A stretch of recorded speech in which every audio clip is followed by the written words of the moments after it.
Hello students, मैं हूं सुशील sir, easy physics वाला। और आज सेंटर ऑफ मास का एक और कॉन्सेप्ट ऑफ कैविटी, मतलब I mean to say concept of centre of mass in which we are going to calculate the centre of mass of remaining part. जैसे किसी कोई डिस्क है, मान लो उसमें से थोड़ा सा पार्ट काट के निकाल दिया गया है, तो जो रिमेनिंग पार्ट है उसका सेंटर ऑफ मास कैसे निकालेंगे। तो आज का बस छोटा सा यही वीडियो लेक्चर होगा, छोटा सा कॉन्सेप्ट ऑफ केविटी, मतलब centre of mass of remaining part. तो चलिए कॉपी पेन ले लीजिए, मेरे साथ शुरू हो जाइए। मैं हूं सुशील सर, इजी फिजिक्स वाला। अब आपका परिचय हो गया मेरे से यार। चैनल जिन्होंने सब्सक्राइब नहीं किया है तो चैनल को सब्सक्राइब जरूर कर लें। तो चलिए सेंटर ऑफ मास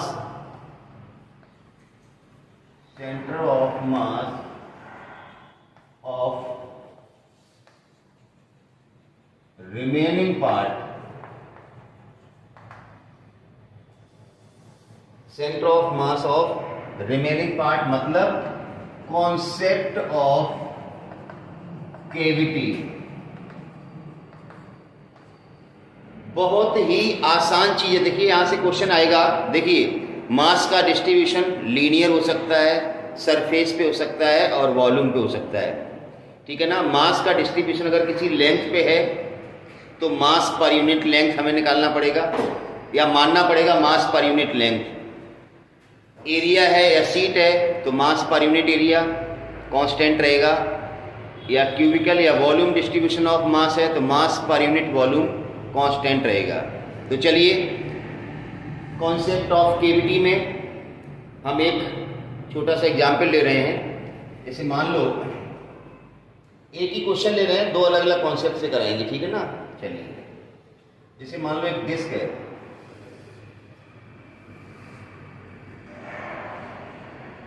ये डिस्क है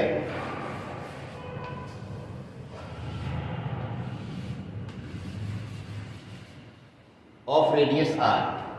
ध्यान समझना क्वेश्चन को, क्वेश्चन के साथ ही कॉन्सेप्ट बताऊंगा मैं। ये डिस्क है, इसका रेडियस आर है। ऑब्वियसली है कि इसका सेंटर ऑफ मास कहाँ होगा, यहां पर होगा। इसको हम ओरिजिन मान लेते हैं 0 0। सेंटर ऑफ मास कहाँ होगा, यहां 0 0 पर। अरे यही होगा, इतना पता है ना। डिस्क है, इसका सेंटर ऑफ मास यहाँ होगा। अब इस डिस्क में से अगर हम कुछ पोर्शन काट के निकाल दें तो जो रिमेनिंग डिस्क होगी उसका सेंटर ऑफ मास कहाँ होगा। अब केवल डिस्क में नहीं लागू होता, मैंने कहा ना सब जगह लगेगा। अब इस डिस्क में से हम कुछ पार्ट निकाल रहे हैं, ठीक है ना। जैसे मान लो हमने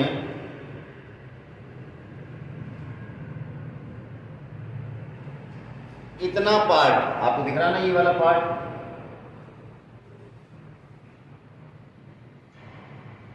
ये इतना सा पार्ट निकाल दिया। इतना सा पार्ट जो निकाला है इसका रेडियस कितना होगा, r/2। ये r/2 होगा ना भाई। यहां से यहां तक डिस्क का रेडियस r है ये पूरा, तो ये जो काटा हुआ पोर्शन है यहां से यहां तक का, तो इसका रेडियस r/2। मतलब ये जो कटेड पार्ट है, ध्यान से सुनिए, ये जो कटा हुआ पार्ट है इसका सेंटर ऑफ मास यहां पर होगा। मतलब दोनों चीजें आपको पता होनी चाहिए कि ओरिजिनल चीज है उसका सेंटर ऑफ मास कहाँ है, और जो कटेड पार्ट है जिसको हम काट के निकालने जा रहे हैं उसका सेंटर ऑफ मास कहाँ होगा। ये दो चीजें हमें पता होनी चाहिए, ठीक है ना। तो चलिए ये कटेड पार्ट है, इसको मान लो है ही नहीं, ये कितनी चीज हमने निकाल दी, मान लो ये देखो,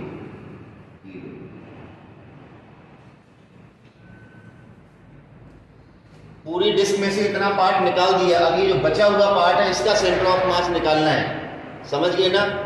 तो देखिए इसको करने के दो तरीके बता रहा हूं मैं। क्योंकि मास का डिस्ट्रीब्यूशन यूनिफॉर्म है, since mass distribution is uniform, so इसको करने का एक कॉन्सेप्ट देखो। इतना तो फिक्स है, ये कटा हुआ पार्ट जब निकाल लेंगे तो बचा हुआ जो बॉडी इसका सेंटर ऑफ मास इधर पीछे कहीं शिफ्ट हो जाएगा ना भाई। ये मास इतना कम हो गया तो सेंटर ऑफ मास पीछे कहीं शिफ्ट होगा। तो पहला जो कॉन्सेप्ट है वो तो ये है, a1x1 minus a2x2 upon a1 minus a2। अब ध्यान समझिए इसमें a1 a2 है क्या। A1 है एरिया ऑफ द ओरिजिनल, मतलब A1 क्या है, एरिया ऑफ ओरिजिनल। X1 क्या है, centre of mass of original. A2 क्या है, एरिया ऑफ कटेड पार्ट, और X2 क्या है, सेंटर ऑफ मास ऑफ। बस ये चीजें समझ लो। A1 A2 क्या है, X1 X2 क्या, बस क्वेश्चन हो गया अब आपका। देखिए अब ध्यान समझना, A1 का मतलब एरिया ऑफ द ओरिजिनल, मतलब ओरिजिनल क्या था, अपने पास एक डिस्क था, इसका एरिया कितना होगा, पाई आर स्क्वायर, A1 हो गया, ठीक है ना, इनटू X1। X1 का मतलब उसका सेंटर ऑफ मास, कहाँ था डिस्क का सेंटर ऑफ मास, यही था ओरिजिन पे, इसको ओरिजिन मान लिया, तो इसी के रिस्पेक्ट में हम देखेंगे सेंटर ऑफ मास 0 पे था, ओरिजिन का मतलब 0, माइनस A2 का मतलब एरिया ऑफ कटेड पार्ट, कटेड पार्ट कौन सा, ये वाला, इसका एरिया निकालना, इसका रेडियस कितना, ये r/2 है ना, और ये पूरा r है ना, ये r/2 का, तो इसका एरिया कितना होगा कटेड पार्ट का, पाई r/2 का स्क्वायर, इनटू X2 का मतलब centre of mass of that कटेड part, इस कटेड पार्ट का सेंटर ऑफ मास कहाँ होगा, यहां से इतनी दूरी पर होगा ना, ये वाला r/2 upon A1 minus A2, A1 का मतलब कोई पूरा area pi r square, minus A2 का मतलब कटेड पार्ट का एरिया पाई r/2 का स्क्वायर। ये तो हो गया 0, 0 तो गुणा हो गया, ये क्या बचेगा, माइनस का पाई आर स्क्वायर बाई 4 r/2 का square into r/2 divided by, ये माइनस का बचा है, ये माइनस का है, pi r square minus pi r square by 4, कितना आएगा आप ये देख लो, minus pi square by 4 into r/2 upon 4 बन जा 4 minus 1 3/4 pi r square, pi r square से पाई आर स्क्वायर गया, 4 से ये 4 गया, ये 3 बचा r/2, हो जाएगा माइनस का r/6। सेंटर ऑफ मास जो आया ना रिमेनिंग पार्ट का, सेंटर ऑफ मास कहाँ आया, माइनस का r/6, माइनस का r/6 का मतलब जैसे इसको 0 हमने लिया, माइनस का r/6 मतलब इधर शिफ्ट हो जाएगा, मतलब centre of mass shifted left side, minus sign ये शो कर रहा है कि सेंटर ऑफ मास ओरिजिन से इधर जाएगा माइनस की तरफ, ये एक्सियम है ना, मतलब एक्स एक्सिस भी आएगा ना सेंटर ऑफ मास एक्सियोम। तो इस तरह से हमें क्वेश्चन करना, हम इसका एक और तरीका बता रहे हैं, ये था A1 X1 minus A2 X2 upon A1 minus A2। दूसरा तरीका ये है, बहुत आसान है, नोट कर लो, इसको हटा रहा हूं मैं, फटाफट नोट कीजिए।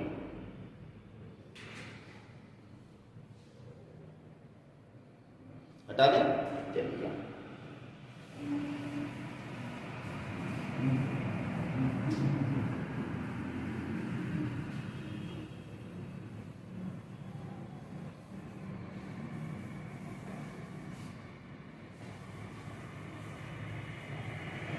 आपने सेंटर ऑफ मास में फार्मूला पढ़ा था m1r1 इक्वल टू m2r2 या m1x1 इक्वल टू m2x2, याद करो।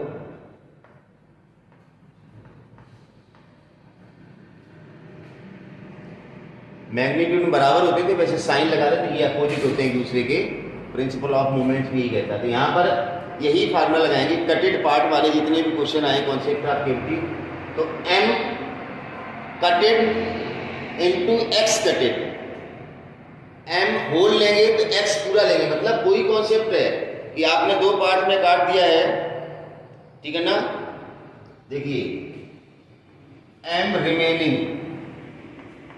Into x remaining equal to m cut into x cutted, m1x1 बराबर m2x2 हमने ऐसे लिख लिया, mass of remaining, centre of mass remaining, mass of cutted x cutted, cutted का मतलब जो काटा गया, रिमेनिंग का मतलब जो बचा है। ये फार्मूला आप लगा लो, mass remaining into x remaining. X remaining का मतलब है जो रिमेनिंग पार्ट है उसका सेंटर ऑफ मास, तो हमें ये एक्स रिमेनिंग ही चाहिए होता ना, एक्स रिमेनिंग ही तो हमें चाहिए सेंटर ऑफ मास। तो क्या आ जाएगा, M कटेड into x कटेड upon M remaining. ये फार्मूला बन गया। अब इसी क्वेश्चन को हम करते हैं, इसी क्वेश्चन को हम करते हैं, इसी क्वेश्चन को इस मेथड से करते हैं। देखिए, मास कटेड since yes mass per unit area is sigma. Mass का डिस्ट्रीब्यूशन यूनिफॉर्म था, तो हमने मान लिया कि पर यूनिट एरिया का मास कितना है, सिग्मा। अब देखिए हमें मास कटेड निकालना है, तो मास कटेड कितना आएगा, कटेड पार्ट ये है ना, यूनिट एरिया का मास सिग्मा है, तो इतने से एरिया का मास सिग्मा इंटू ए होगा ना। अरे यार ए कटेड आ जाएगा ना यहाँ पर, समझो पहले। पूरी डिस्क का मास डिस्ट्रीब्यूशन यूनिफॉर्म है, तो मास पर यूनिट एरिया हमने सिग्मा ले लिया, यूनिट एरिया का मास सिग्मा है, तो इतने एरिया का मास कितना होगा, एरिया से गुणा करेंगे ना। कटेड पोर्शन का मास निकालना है, तो सिग्मा इंटू ए कटेड, कटेड एरिया का रख लो, मल्टीप्लाई कर दो। यूनिट एरिया का मास ये है, तो इतने एरिया का मास कितना होगा, इतना एरिया ऑफ कटेड रहेगा ना, तो सिग्मा इंटू ये कटेड एरिया कितना हो जाएगा, पाई आर स्क्वायर बाई 4। ये तो हो गया एम कटेड। अब क्या निकालना है, एम रिमेनिंग। एम रिमेनिंग कितना आएगा, सिग्मा इंटू रिमेनिंग का एरिया, रिमेनिंग का एरिया लिखना है। रिमेनिंग का एरिया कैसे लिखोगे, पूरे एरिया में से इतना एरिया माइनस कर दोगे तो रिमेनिंग का एरिया जाएगा ना। पूरा एरिया कितना था, पाई आर स्क्वायर, पूरा एरिया माइनस कटेड का एरिया निकाल लो, पाई स्क्वायर बाई 4। समझिए, मास का डिस्ट्रीब्यूशन यूनिफॉर्म है, तो हमने मान लिया मास पर यूनिट एरिया सिग्मा है, ये फिक्स कर लिया। अब जितने एरिया का मास निकालना है एरिया से मल्टीप्लाई कर दो। अब जैसे आपको कटेड पोर्शन का मास निकालना है, तो कटेड पोर्शन का मास निकालना, तो सिग्मा तो फिक्स है, एरिया किसका लिखना है, इसका कटेड का।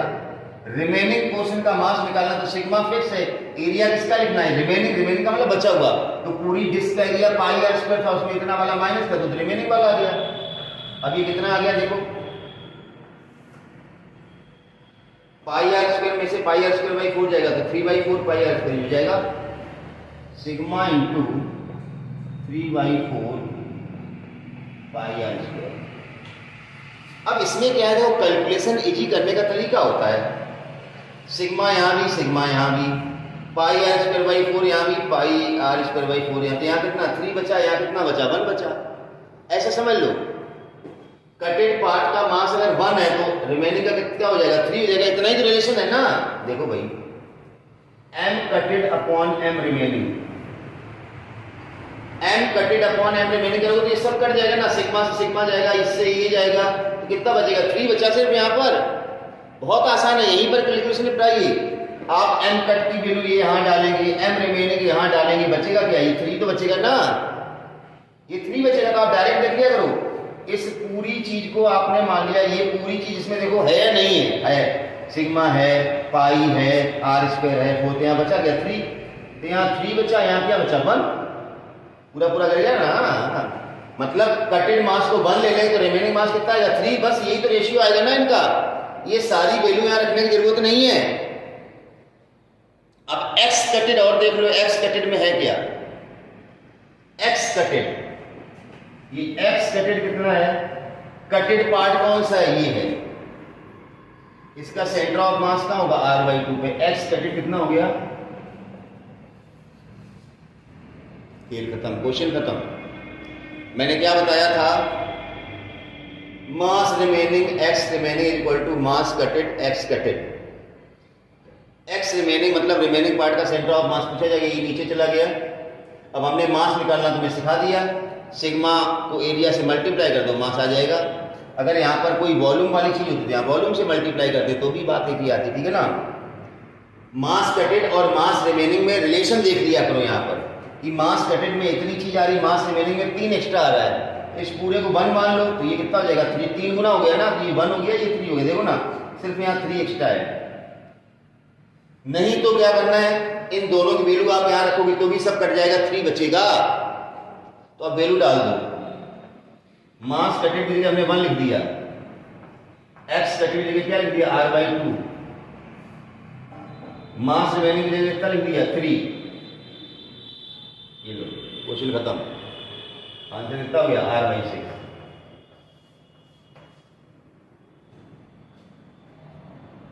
आ गया क्वेश्चन, r/6। अब यहाँ माइनस क्यों नहीं आया, तो हमने पहले से ही बराबर कर दिया था। हम यहाँ पर m1 x1 इक्वल टू, भाई अपना सेंटर ऑफ मास का डेफिनेशन क्या बताया हमने, m1 r1 plus m2 r2 plus dot equal to 0 था ना। जब इसको इधर ले जाओगे तो m1 r1 equal to minus of, ये माइनस हमने यहाँ लगाया नहीं था, इससे यहाँ माइनस नहीं आया।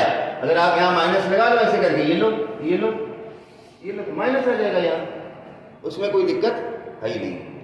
तो ये बहुत ही अच्छा कॉन्सेप्ट था कि कटेड पार्ट को अगर हम निकाल दें तो रिमेनिंग पार्ट का सेंटर ऑफ मास कैसे निकालते हैं। हमने 2 तरीके बताए, एक एरिया वाला कॉन्सेप्ट बताया था, a1 x1 minus a2 x2 upon a1 minus a2, और एक ये direct m remaining x remaining n कटेड और x कटेड। तो बहुत ही छोटा सा कॉन्सेप्ट था आज की वीडियो लेक्चर में। सेंटर ऑफ मास को हम यहीं पर ख़त्म करते हैं। सेंटर ऑफ मास बहुत बड़ा है, चाहे इतना पढ़ें आप, ठीक है ना। तो इसको आराम से आपको समझ लेना है, और कोई भी दिक्कत आए तो मैं पहले भी कहता हूँ कमेंट बॉक्स में आपको पूछना है। तो चलिए पढ़ाई करते रहिए, अपने आसपास सफाई रखिए, सेहत का ध्यान रखिए। Thank you for watching. ये नोट कर लेना भाई, नोट नहीं किया है। चलिए हो गया, okay, thank you for watching.